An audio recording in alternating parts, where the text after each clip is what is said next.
कक्षा 10 के मेरे प्यारे शेरों और शेरनियों, जल्दी से हो जाओ तैयार कलम और कॉपी लेकर के, क्योंकि आज मैं आप सभी के रसायन विज्ञान के पहले चैप्टर के पूरा एकदम निचोड़ बताने वाला हूँ।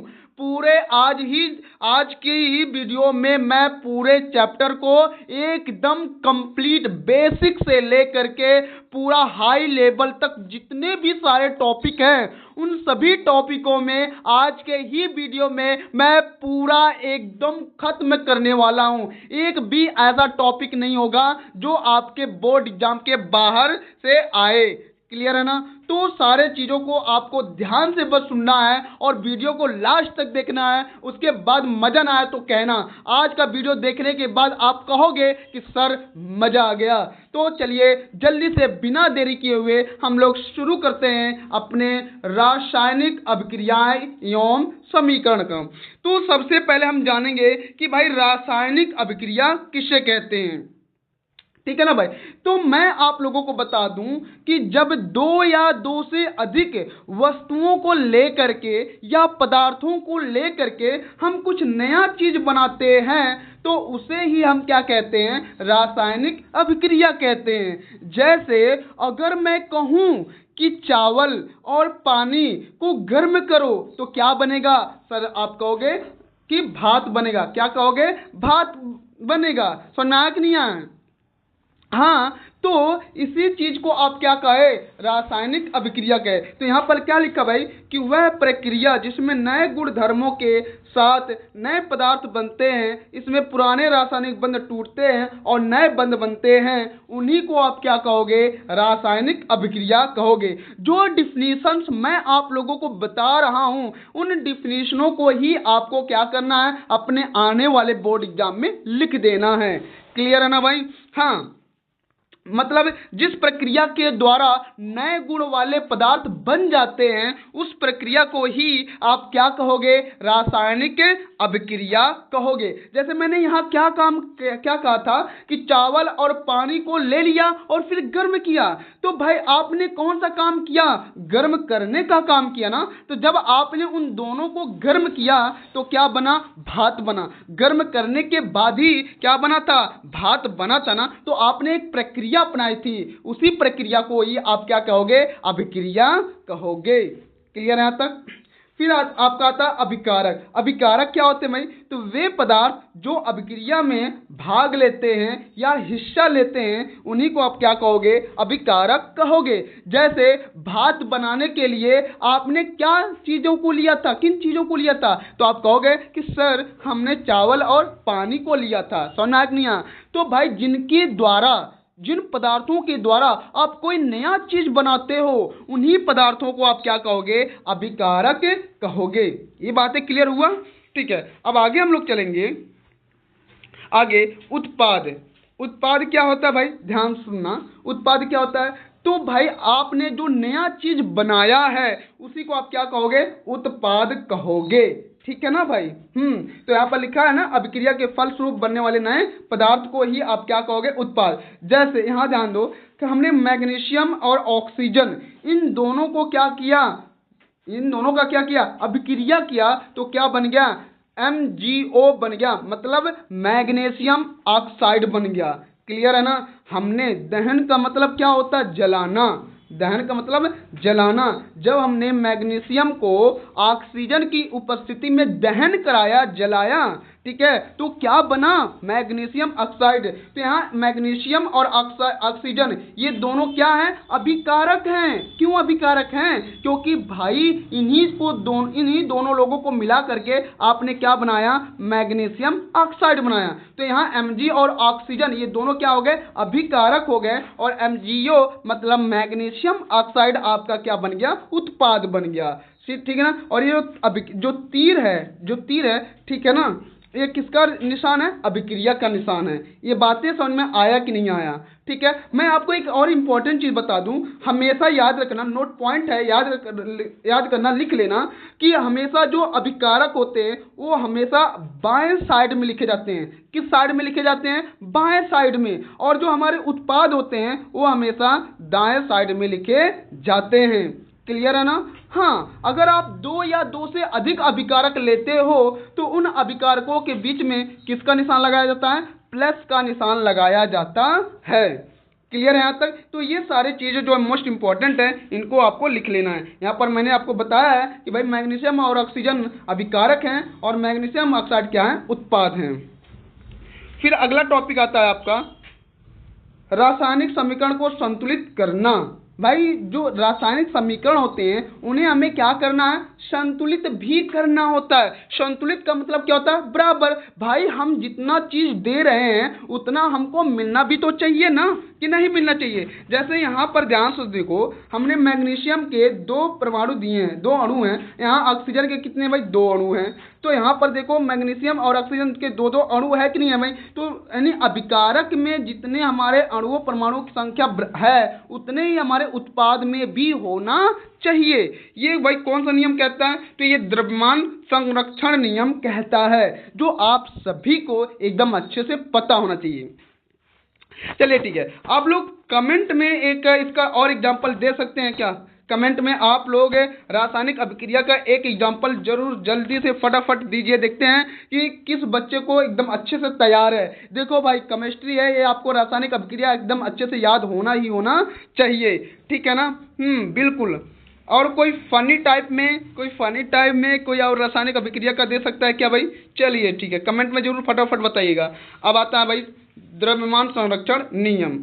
चलिए ठीक है, ये क्या कहता है भाई कि किसी भी रासायनिक अभिक्रिया में द्रव्यमान का न तो निर्माण होता है और ना ही विनाश होता है, इसलिए तीर के दोनों और प्रत्येक तत्वों के परमाणुओं की संख्या क्या होना चाहिए, समान होना चाहिए। कहने का मतलब ये हुआ कि भाई हम द्रव्यमान को ना तो पैदा कर सकते हैं और ना ही खत्म कर सकते हैं। केवल द्रव्यमान एक दूसरे में क्या होते हैं, परिवर्तित हो जाते हैं, बदलते रहते हैं, लेकिन खत्म और पैदा दोनों के दोनों नहीं होते हैं। इसी नाते अभिकारकों का कुल द्रव्यमान और उत्पादों का कुल द्रव्यमान क्या होना चाहिए, बराबर होना चाहिए।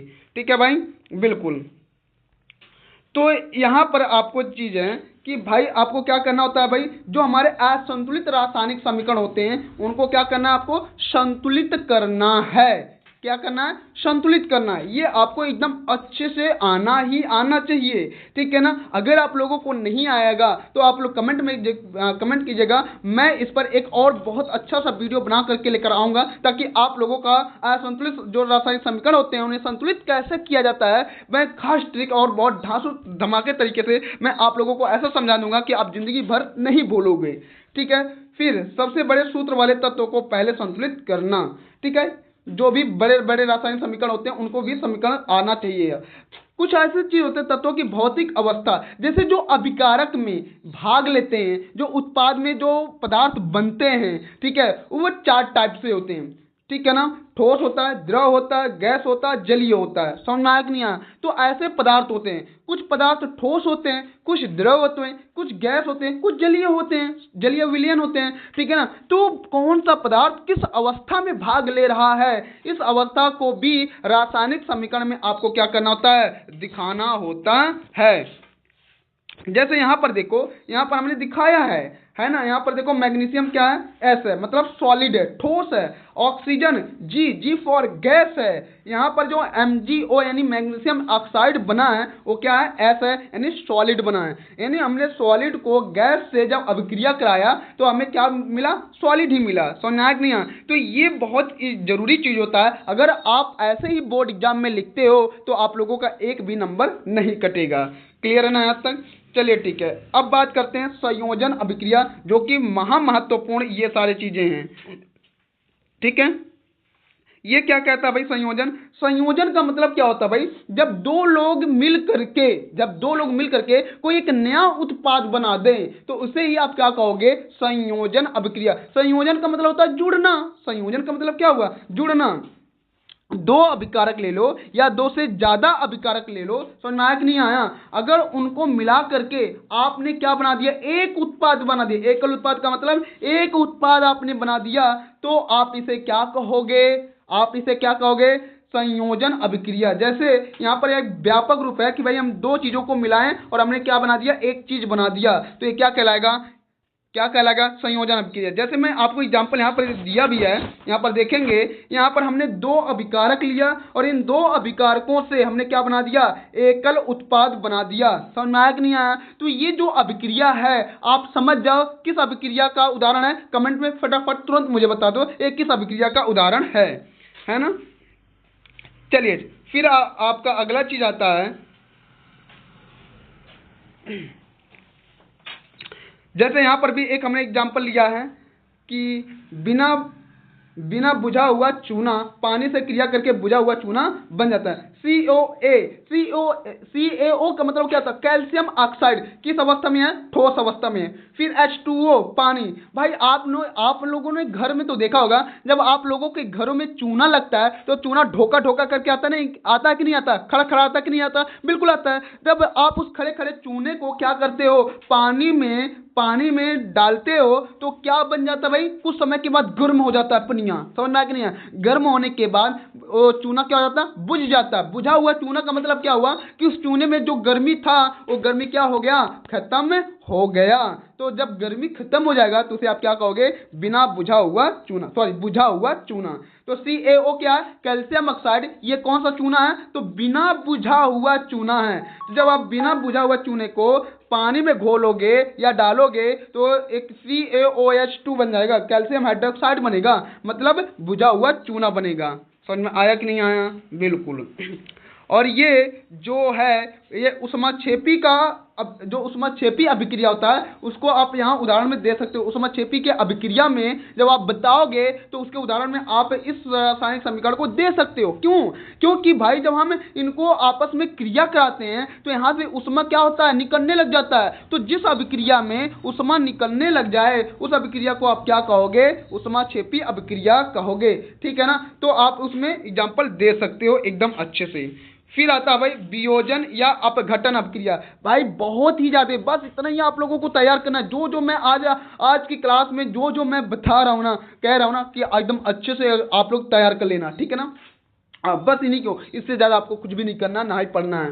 फिर वियोजन या अपघटन अभिक्रिया, ये क्या भाई, ये क्या होता है, कह रहा वह अभिक्रिया जिसमें एकल अभिकारक टूटकर दो या दो से अधिक सरल उत्पादों में बदल जाता है, उसे ही आप क्या कहोगे, वियोजन या अपघटन अभिक्रिया। मतलब हमारे पास कोई एक ही अभिकारक है और जब हमने उसका रासायनिक क्रिया किया तो क्या हो गया, वो कई सारे उत्पादों में टूट गया। जब एक अभिकारक का कुछ काम ऐसा कर दिया जाए कि वह कई सारे उत्पाद बना दे तो उसी को आप क्या कहोगे, वियोजन अभिक्रिया कहोगे। जैसे यहां पर देखो, ठीक है, कैल्शियम कार्बोनेट देखो यहाँ पर, हाँ CaCO3 कैल्शियम कार्बोनेट, तो क्या बन गया, कैल्शियम कार्बोनेट जब आपने क्रिया किया, उष्मा दिया इसे, तो क्या बन गया, कैल्शियम ऑक्साइड और कार्बन डाइऑक्साइड निर्माण हो गया। मतलब एकल अभिकारक से दो नए उत्पादों का क्या हुआ, जन्म हो गया, पैदा हो गए। समझ में आया कि नहीं आया? तो ऐसे अभिक्रिया को आप क्या कहोगे, वियोजन या अपघटन अभिक्रिया कहोगे। फिर आपका आता है विद्युत वियोजन, मोस्ट इंपॉर्टेंट है। ये ऊष्मीय वियोजन है।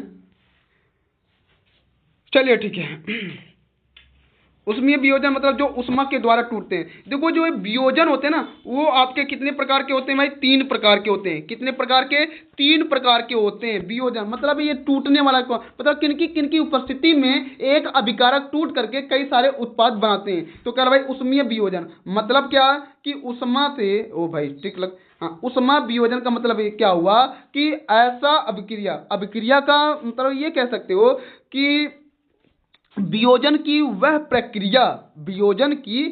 प्रक्रिया जिसमें ऊष्मा के द्वारा एक अभिकारक टूट करके कई सारे नए उत्पाद बना दे, उसे ही आप क्या कहोगे, ऊष्मीय वियोजन अभिक्रिया कहोगे। इसका डिफिनीशन लिखना हो तो ऐसे ही लिखोगे। एक बार मैं और रिकैप कर रहा हूं। देखो भाई जो टॉपिक मैं पढ़ाया हूं, अगर उन टॉपिकों में आपको कहीं भी दिक्कत हो, किसी भी प्रकार का दिक्कत हो, ना समझ में आया हो, तो आप कमेंट में जरूर पूछ लीजिएगा, भूलिएगा नहीं। ऊष्मीय वियोजन का मतलब क्या होता है भाई कि कि वियोजन की वह प्रक्रिया जिसमें एकल अभिकारक ऊष्मा के द्वारा टूट करके कई सारे उत्पादों का निर्माण कर दे, तो उसे ही आप क्या कहोगे, ऊष्मीय वियोजन अभिक्रिया कहोगे। जैसे ये जो है, ये ऊष्मा, इसको जब मैंने दिया तो ये दो उत्पादों में क्या हो गया, टूट गया, है ना भाई।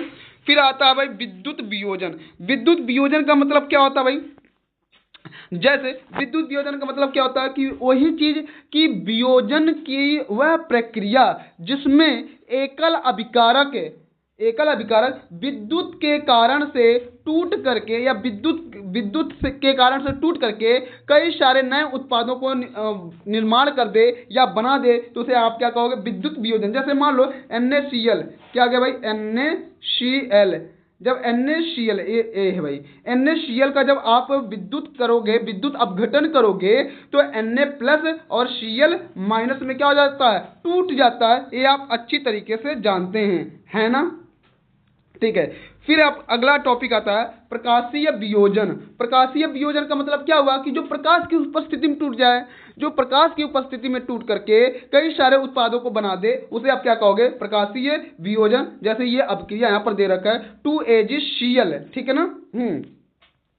सिल्वर क्लोराइड है, ठीक है। जब सिल्वर क्लोराइड का हम सूर्य के प्रकाश की उपस्थिति में अभिक्रिया कराते हैं तो ये सिल्वर और क्लोरीन गैस में क्या हो जाते हैं, टूट जाते हैं, ठीक है ना भाई।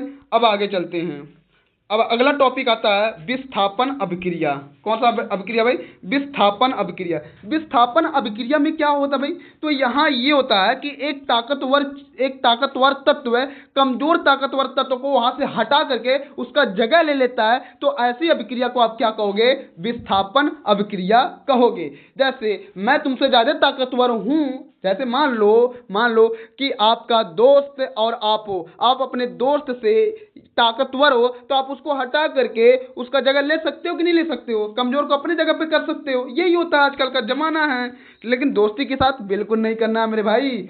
चलो क्या है भाई, वह अभिक्रिया जिसमें एक अधिक क्रियाशील तत्व कम क्रियाशील तत्व को उसके लवण के विलयन से विस्थापित कर देता है या हटा कर देता है, तो इसे ही आप क्या कहोगे, विस्थापन अभिक्रिया। जैसे यहाँ आयरन जो है वो कॉपर से अधिक क्रियाशील तत्व है, तो आयरन क्या किया, कॉपर को यहाँ से उसको जगह से हटा दिया और क्या बन गया, आयरन सल्फेट बन गया, ठीक है, और कॉपर को अपनी जगह पर कर दिया। समझ में आया कि नहीं आया। तो जब कोई अधिक क्रियाशील वाला तत्व कम क्रियाशील तत्व को हटा करके उसको अपनी जगह पर कर दे और अपने उसके जगह पर हो जाए, तो ऐसी अभिक्रिया को आप क्या कहोगे, विस्थापन अभिक्रिया कहोगे। फिर आता है द्विविस्थापन अभिक्रिया। द्विविस्थापन अभिक्रिया के मतलब क्या होता है भाई, एक दूसरे का जगह बदल लेना, बस दो लोग एक दूसरे का जगह बदल लें। समझ में आया कि नहीं आया। मतलब मान लो कॉपर, देखो कॉपर जो है सल्फेट के जगह, कॉपर जो है आयरन की जगह पे चला जाए और आयरन कॉपर की जगह पे चला जाए, तो ये क्या कहलाता है, द्विविस्थापन अभिक्रिया कहलाता है। तो यही है, वे अभिकारक या वे अभिक्रियाएं जिनमें अभिकारकों के बीच आयनों का आदान प्रदान होता है। आप ऐसे भी परिभाषा समझ सकते हो, उसको भी समझ सकते हो, दोनों टाइप के हैं, ठीक है ना। तो जिन अभिक्रिया में अभिकारकों के बीच आयनों का आदान प्रदान होता है उसे भी आप क्या कहोगे, द्विविस्थापन अभिक्रिया। जैसे सोडियम सल्फेट और बेरियम क्लोराइड, इन दोनों का देखो यहाँ पर, जैसे हमने सोडियम सल्फेट लिया Na2SO4 और बेरियम क्लोराइड लिया, जब हमने इन दोनों का रासायनिक अभिक्रिया कराया तो क्या हुआ भाई, बेरियम जो है सोडियम की जगह पे चला गया और यहाँ पर क्या हुआ, 2N मुक्त हो गया। ये समझ आया कि नहीं आया। चलिए ठीक है।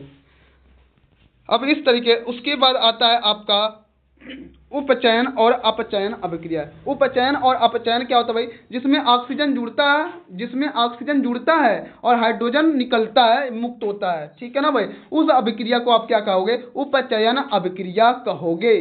समझ में आया। बिल्कुल, जिसमें ऑक्सीजन जुड़ेगा उसे क्या कहोगे, रासायनिक उपचयन, और जिसमें ऑक्सीजन निकलेगा और हाइड्रोजन जुड़ेगा उसे आप क्या कहोगे, अपचयन अभिक्रिया कहोगे। फिर रेडॉक्स अभिक्रिया, जो कि मोस्ट इंपॉर्टेंट ही होता है। रेडॉक्स में क्या होता है भाई, तो कहता है ऐसी अभिक्रिया जिसमें उपचयन और अपचयन दोनों हो। जिस अभिक्रिया में उपचयन और अपचयन दोनों का गुण मौजूद हो उसे ही आप क्या कहोगे, रेडॉक्स अभिक्रिया कहोगे। जैसे फॉर एग्जाम्पल यहाँ पर आप देखो ध्यान से, यहाँ कॉपर ऑक्साइड, यहाँ देखो ध्यान से देखो, यहाँ कॉपर ऑक्साइड और हाइड्रोजन हमने क्या किया, इन दोनों का अभिक्रिया कराया ऊष्मा की उपस्थिति में, तो क्या बना, कॉपर और हाइड्रोजन। यानी जल बना, सॉरी कॉपर और जल बना। अब यहाँ पर थोड़ा सा ध्यान से देखना, थोड़ा सा ध्यान से देखना, मैं आपको समझा रहा हूँ पूरा, ध्यान सुनना।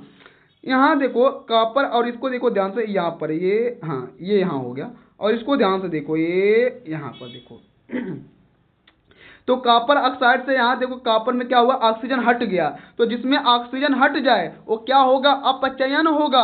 और देखो हाइड्रोजन में ऑक्सीजन जुड़ गया, तो जिसमें ऑक्सीजन जुड़ेगा वो उपचयन, ये क्या हो गया, उपचयन हो गया। ये यहाँ मैं लिख पा रहा हूँ उपचयन, उपचयन नहीं लिखा पा रहा भाई, तो ये उपचयन है, और ये क्या हो गया, अपचयन हो गया। क्यों अपचयन, क्योंकि यहाँ से ऑक्सीजन क्या हुआ, मुक्त हुआ, और यहाँ ऑक्सीजन क्या हुआ, जुड़ गया है। तो जहाँ ऑक्सीजन जुड़ेगा वो आपका उपचयन, जहाँ ऑक्सीजन मुक्त होगा वो अपचयन होगा। ठीक है भाई, यहाँ तक चलिए ठीक है। अब अगला जो टॉपिक आता है ऊष्माक्षेपी। ऊष्माक्षेपी का मतलब क्या होता है, जिस अभिक्रिया में ऊष्मा का उत्सर्जन होता है या ऊष्मा निकलने लग जाता है उसे आप क्या कहोगे, ऊष्माक्षेपी अभिक्रिया कहोगे। तो यहाँ पर यहीं पर मैंने लिखा है कि जिन अभिक्रियाओं में उत्पाद के साथ ऊष्मा भी निकलती है, मतलब हम कोई काम करें, मतलब हमने क्रिया किया, उत्पाद बना ही बना, साथ में ऊष्मा भी निकल गया। जैसे हमने चूने और पानी को जब गर्म किया तो ऊष्मा तो निकल गया, जो उत्पाद बनना था वो बन गया। तो जैसे यहाँ पर क्या भाई, ये ग्लूकोज है और ये क्या है, ऑक्सीजन है। जब इन श्वसन में क्या होता है भाई, श्वसन में क्या होता है, जब हम सांस लेते हैं तो ठंडा ठंडा, लेकिन जब हम सांस को बाहर निकालते हैं तो हमारा सांस कैसा होता है, गर्म गर्म होता है ना। तो हम यहाँ पर श्वसन का ये ले सकते हैं, बहुत बेस्ट एग्जाम्पल है। फिर ऊष्मा शोषी अभिक्रिया क्या होता है भाई, ऊष्मा शोषी अभिक्रिया मतलब ऐसा अभिक्रिया जिसमें ऊष्मा क्या होता है, अवशोषित होता है, ऊष्मा को सोखा जाता है, ठीक है ना, उसे ही आप क्या कहोगे, ऊष्मा शोषी अभिक्रिया। जैसे प्रकाश संश्लेषण जो पौधों में होता है, आप इसका बेस्ट एग्जाम्पल दे सकते हैं। फिर अगला हमारा जो टॉपिक है, दैनिक जीवन में रासायनिक अभिक्रियाओं का उपयोग या प्रयोग कर सकते हैं, संक्षारण।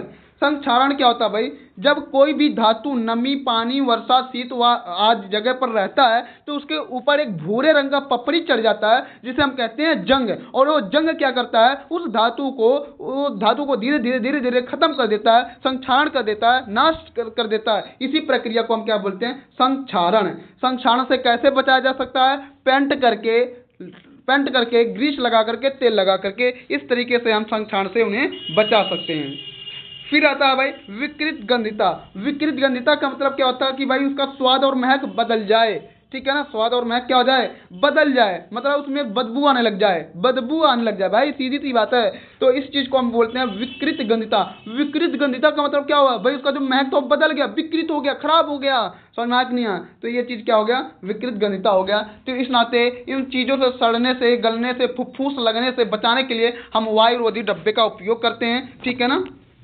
हाँ, फिर नाइट्रोजन गैस का उपयोग करते हैं भाई, जिसमें चिप्स के पैकेट जो रहते हैं, ताकि उसका महक ना बदले, ठीक है ना। इस तरीके से आज का जो चैप्टर था, मैंने जितने भी मोस्ट इंपॉर्टेंट सारे चीज़ मैंने एकदम एक पूरा बेहद ढंग से मैंने सब कुछ एकदम क्लियर कर दिया भाई। तो आप लोगों को वीडियो कैसा लगा कमेंट में जरूर बताइएगा। जो मैंने कमेंट में आपसे पूछा है उन सभी का जवाब आप लोग कमेंट में जरूर कीजिएगा। और अगर वीडियो पसंद आया हो और अच्छा लगा हो, ठीक है ना, तो आप लोग लाइक, सब्सक्राइब, शेयर जरूर कर दीजिएगा, ठीक है। और उसके बाद कमेंट कीजिएगा, तो मैं अगले टॉपिक को जल्द से जल्द लेकर के आऊँगा, ठीक है ना। तो आप लोगों के लिए इतना ही, धन्यवाद।